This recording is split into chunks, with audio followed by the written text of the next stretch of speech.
Okay, we're going to look at questions 5 and question 6 and question 7. We're actually going to start with question 6 because it's pretty straightforward. It's a big old no, and our explanation is AAA, just because the angles of two triangles are the exact same size, or the exact same measure, I should say. There's no guarantee that the triangles themselves are congruent. In all of these problems, they certainly look congruent, but it doesn't mean they are congruent. It has to be what markings are present or what markings can we create. If we look at question 5, there's only two markings. There's a marking for this triangle and a marking for that triangle. So at first glance, the answer is no. What we have to ask ourselves is, can we add on markings? So, for example, we can add on the following marking to the picture. We know that this side is part of both triangles, so they share at least one side that's the same size. So now we have a side and an angle. The question now is, are any of these other sides or angles congruent? And the answer to that is going to be yes. Now, I don't know if you know this or not. I don't know how many students have seen this. I'm going to draw a triangle, and honestly, I'm going to draw a not very good triangle. Let's just go there to there. I'll call it there to there, and there to there. Okay. That's a pretty random shaped triangle. It's not equilateral, it's not isosceles, it's not a right triangle. It's a scalene. A scalene triangle basically means it doesn't belong to any specific member. It's got nothing about it that's the same or equal. If you take any triangle, even a scalene triangle, and draw a line that's perpendicular,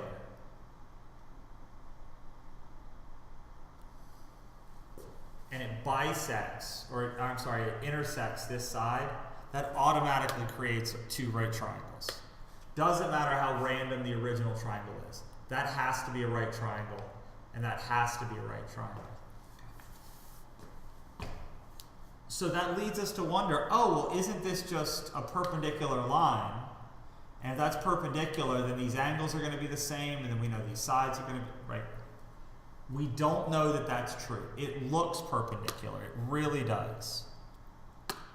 However, there's nothing to suggest.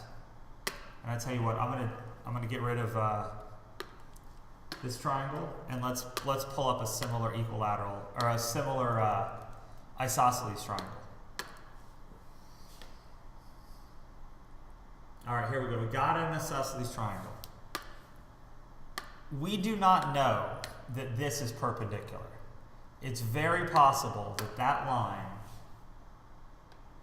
isn't perpendicular, but it's slightly off. Come in. Now I drew one that's way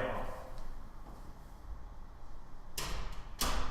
And our picture doesn't look that far off. But in this triangle, we still know that these are the same size. We still know that this length belongs to both triangles. But clearly, this is not perpendicular. Clearly, those aren't right angles. So this feels like it's almost a yes, but it's a no.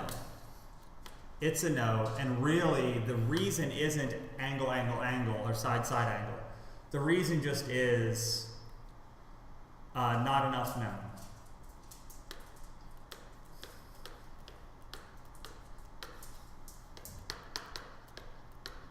Although technically, actually we could call this an SSA, because I should point this out. If this is an isosceles triangle, then these are congruent, but that's still side, side angle, right? In this triangle, clearly side, side, side, side angle, and these are not congruent. Question 7 says, using congruent statements, what other information would be needed to prove that these are triangles by ASA or by AAS or by SAS? The answer to that I've already kind of brought up. The answer is to know that CD is perpendicular, and by the way, this is the symbol for perpendicular, is perpendicular to AB. Once we know that, then we have angle, angle, side. Because they're right triangles, we know that these third angles have to be the same. So now we have a lot of angle side angle going on. And also, if these are isosceles and this is perpendicular, it makes these congruent. So that would give us SSS also, which isn't mentioned in the problem, but could have been added to the question. I know that one took a little bit while. 6 is straightforward, AAA, and it's a no.